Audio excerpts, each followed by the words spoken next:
Come funzionano le officine nei nostri settori? Sono legate alla vendita. Di solito le vendite sono legate, identificate per i marchi che trattano. Quindi molto spesso mi viene chiesto: ma tu aggiusti anche questo marchio? Aggiusti anche quest'altro marchio? Sì, aggiustiamo tutti i marchi, perché per aggiustare le attrezzature nel mondo del verde bisogna avere esperienza e bisogna avere i fornitori giusti. C'è un circuito di ricambi disponibile per tutti.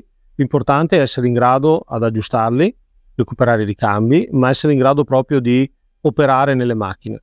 La nostra esperienza ci permette questo, quindi non abbiate timore, la nostra officina è multimarchio, venite quando volete con qualsiasi vostro mezzo e noi impiegheremo tutta la nostra esperienza e tutta la nostra forza per portare il risultato che voi sperate. Ciao a tutti e buona riparazione.